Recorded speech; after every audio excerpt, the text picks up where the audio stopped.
Hi friends, आजकल management के बारे में बात करना या फिर मैनेजमेंट के रिलेटेड टर्मिनोलॉजीज का यूज करना एक फैशन सा बन गया है। कहीं भी आप चाहिए, लोग मैनेजमेंट को एज ए सफिक्स जोड़ के किसी भी विषय पे बात करना शुरू कर सकते हैं, जैसे कि स्पोर्ट्स मैनेजमेंट, जैसे कि वाटर मैनेजमेंट, जैसे कि डिजास्टर मैनेजमेंट एटसेट्रा। आज हम डिस्कस कर रहे हैं व्हाट इज मैनेजमेंट, मैनेजमेंट क्या है, या फिर जिसको लोग मैनेजमेंट के नाम से जानते हैं वो कौन सी बला का नाम है। एक्चुअली देखा जाए तो हम सब किसी न किसी तरह, किसी न किसी मोड़ पे, किसी न किसी रूप पे मैनेजमेंट तो करते ही हैं। मान लीजिए मेरे पास 10 अलग अलग कपड़े हैं, तो कौन से दिन पे कौन से कपड़े पहनूंगा उसका जब मैं मानसिक अवलोकन करता हूं या फिर इसके बारे में जब सोचता हूं, तब यह कह सकते हैं कि मैंने उसका मैनेजमेंट किया। आपके पास अलग अलग 4 किस्म के जूते हैं।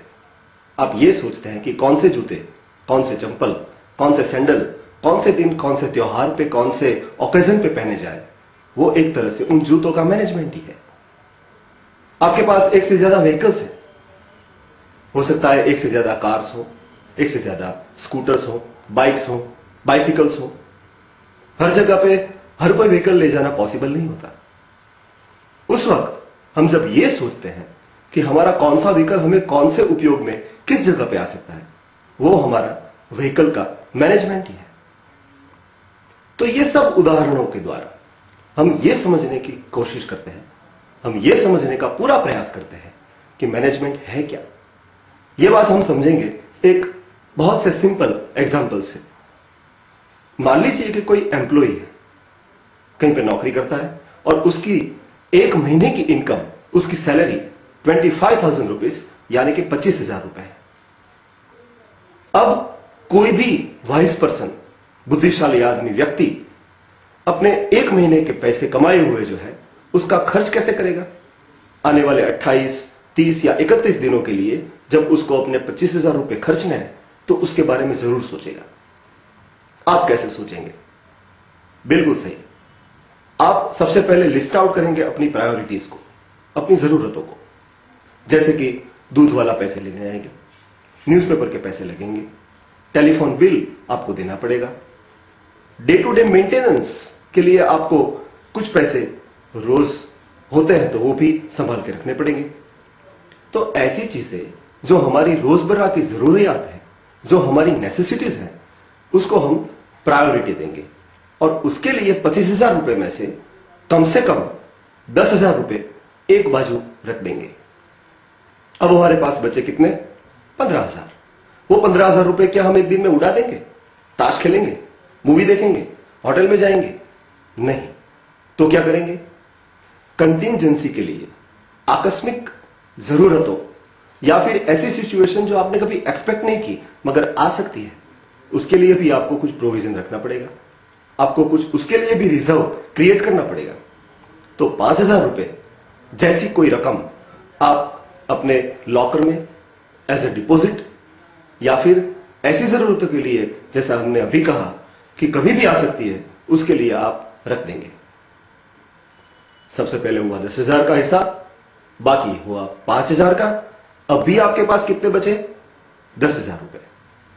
वो भी आपके मौत शौक के नहीं है। उसमें से आप क्या कर सकते हैं? आपके पास 2 ऑप्शंस रहेंगे। आइदर आप सेविंग कर सकते हैं और आप इन्वेस्टमेंट कर सकते हैं। अगर आपको सेविंग करना है तो आपके लिए कुछ ऑप्शंस खुले हैं, जैसे कि आप बैंक डिपॉजिट कर सकते हो, जैसे कि आप पोस्ट में डाल सकते हो, और कहीं भी ऑप्शंस आपके पास अवेलेबल होंगे। और कुछ रुपए जो आप थोड़ा रिस्क लेके इन्वेस्टमेंट करना चाहते हो, वो कहीं गोल्ड में, जमीन में, प्रॉपर्टी में या फिर शेयर सिक्योरिटीज में आप डाल दोगे, ताकि आप जितने पैसे डालते हो उसका टाइमली कुछ रिटर्न आपको मिल सके और वो आपकी एडिशनल इनकम के तौर पे आपको इन फ्यूचर काम आ सके। अब यही एग्जांपल को दूसरे शब्दों में अगर देखें तो हम कैसे देख सकते हैं? बिल्कुल, सबसे पहले एक एम्प्लॉय ने क्या किया? जहां पे वो नौकरी करता है वहां से उसने कुछ पैसे सैलरी के तौर पे कमाए। तो सबसे पहला एलिमेंट मैनेजमेंट में आया टू एक्वायर, टू प्रोक्योर, या फिर कहिए to get, to achieve something, कुछ मिलना, कुछ पाना। अगर हमारे पास पैसे है ही नहीं तो हम आगे उसका मैनेजमेंट कर ही नहीं सकते। दूसरा एक फेज आता है, कुछ पाने के बाद उसको बराबर संभालना। आपके पास 25,000 रुपए तो है, मगर आपको वो रिसोर्सेज जो आपके पास अवेलेबल है उसका सही ढंग से इस्तेमाल करने के लिए आपको उसको संभाल के रखना पड़ेगा, उसका प्लानिंग करना पड़ेगा, या फिर पूरी सिचुएशन का एनालिसिस करके आपको कौन से जगह पे कितने पैसे यूज करने हैं उसका पूरा आयोजन करना पड़ेगा।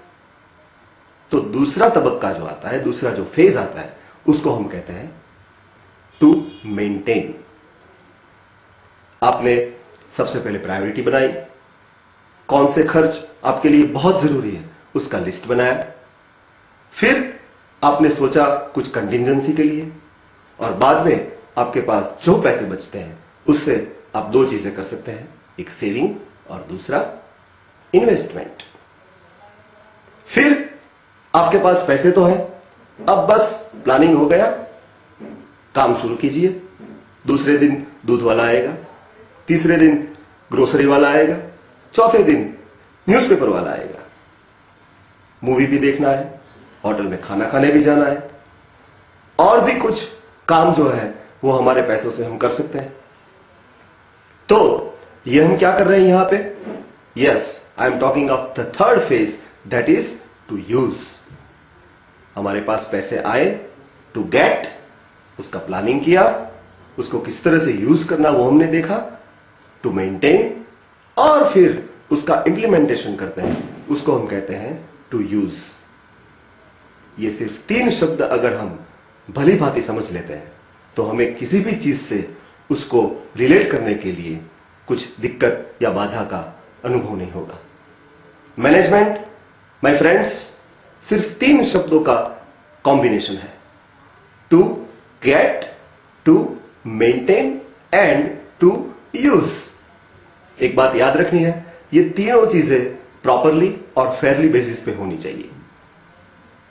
फिर आप ये 3 चीजों को किसी भी फील्ड के साथ, किसी भी कॉन्सेप्ट के साथ, किसी भी फैकल्टी के साथ आप जोड़ोगे तो उसका वो मैनेजमेंट ही कहलाएगा।